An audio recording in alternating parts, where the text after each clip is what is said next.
नमस्कार मित्रों, आप सभी का मित्र और आप सभी का सहयोगी, चाहे मुझे आपका मार्गदर्शक कर्ता कह दें, जो भी कहें, आपकी सेवा में तत्पर हूं।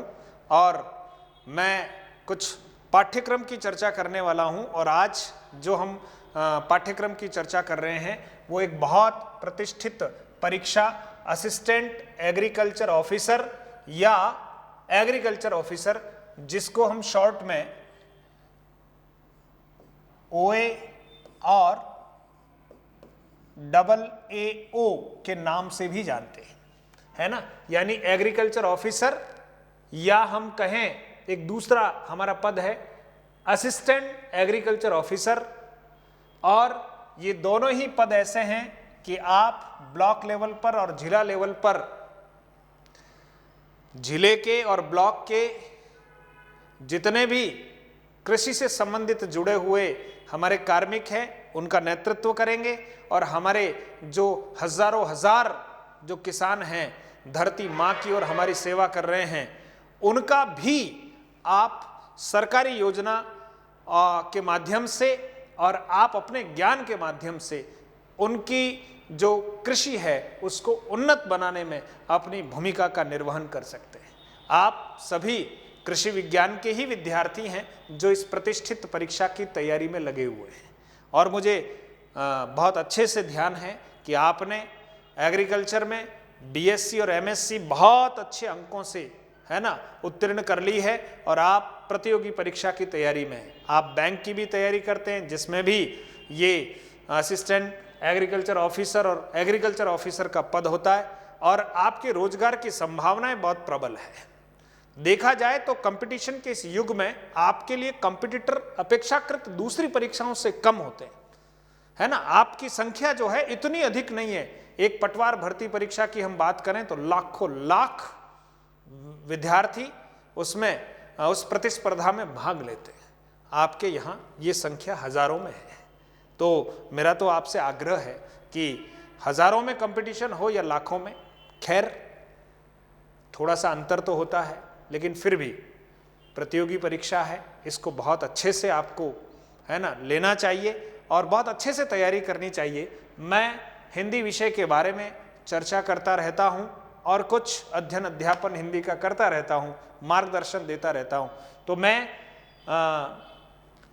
असिस्टेंट एग्रीकल्चर ऑफिसर या एग्रीकल्चर ऑफिसर की परीक्षा में हिंदी का जो भाग है उसके ऊपर चर्चा करने वाला हूँ। आप देखिएगा इस प्रश्न पत्र में जहां आपको जनरल हिंदी मिलने वाली है, यानी सामान्य हिंदी के कुछ टॉपिक्स आपके सामने और उससे संबंधित प्रश्न आपके सामने, और आप अगर हमारा 100 कहीं न कहीं प्रश्नों का प्रश्न पत्र हमारे सामने है तो करीब और करीब आप देखिएगा 15 प्रश्नों का योगदान आपको हिंदी से मिलने वाला है। और मैं चाहता हूं कि इन सभी प्रश्नों का आप बहुत अच्छे से पहले से ही पूर्वाभ्यास करें, क्योंकि ये वाला भाग आपको अन्य परीक्षार्थियों से आपको अग्रगण्य बनाने वाला है। आइए देखिए, सबसे पहला जो टॉपिक है हमारा वो है दिए गए शब्दों का संधि एवं शब्दों का संधि विच्छेद करना, यानी संधि का प्रकरण है जिसको हमें बहुत अच्छे से तैयार करना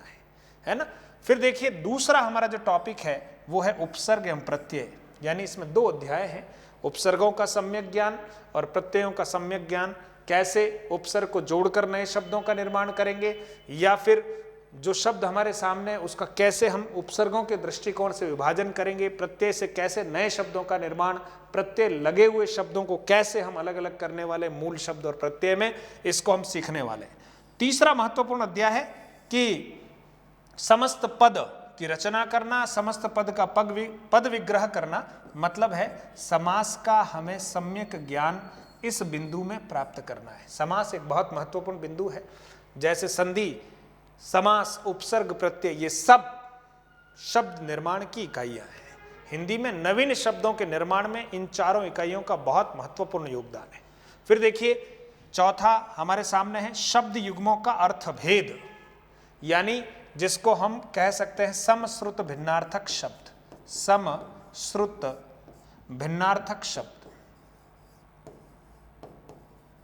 समश्रुत भिन्नार्थक शब्द, यानी जो शब्द हैं सुनने में एक जैसे लगते हैं लेकिन उसके अर्थ अलग अलग होते हैं, उनको हम समश्रुत भिन्नार्थक शब्द कहते हैं।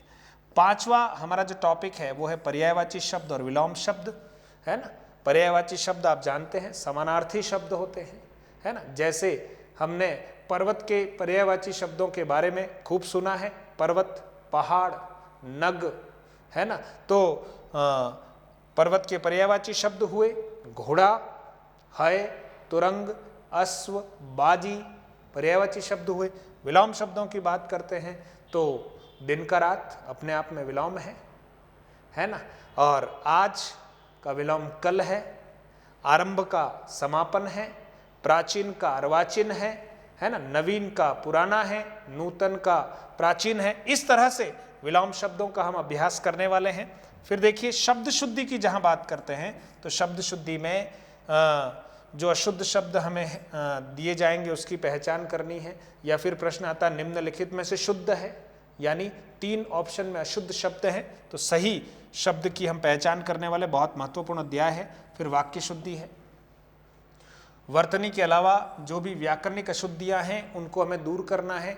वाक्य शुद्धि की जब बात करते हैं तो पूरे व्याकरण के विविध पक्षों का जब ज्ञान करते हैं तो वाक्य शुद्धि में हम थोड़ा परिपक्व हो जाते हैं। इसमें कई प्रकार की अशुद्धियाँ होती, संज्ञा, सर्वनाम, विशेषण, क्रिया, लिंग, वचन, कारक, काल, पदक्रम, विराम चिन्ह आदि से संबंधित अशुद्धियाँ होती जिनका हम बारी बारी से अच्छे से अध्ययन करेंगे। वाक्यांश के लिए एक उपयुक्त शब्द जिसको हम वन वर्ड के नाम से जानते हैं, वन वर्ड, इसका भी हमें अभ्यास करना है, वन वर्ड। फिर पारिभाषिक शब्दावली है, प्रशासन में काम में आने वाली शब्दावलियाँ। राजभाषा हिंदी का प्रयोग कार्यालयों में हो रहा है तो अंग्रेजी भाषा में जो शब्द कार्यालयों में चलते हैं उसके समानांतर हिंदी भाषा में कौन सा शब्द प्रचलित है उसका अभ्यास हम इसमें करने वाले हैं। फिर मुहावरे और लोकोक्ति, इनका वाक्यों में केवल सार्थक प्रयोग अपेक्षित है लेकिन हम इसको विस्तार से पढ़ने वाले हैं। मुहावरे किसे कहते हैं, लोकोक्ति किसे कहते हैं, मुहावरे और लोकोक्ति में अंतर क्या है, इनके अर्थ हमें अच्छे से समझने हैं और वाक्यों में प्रयोग भी हम अच्छे से समझेंगे।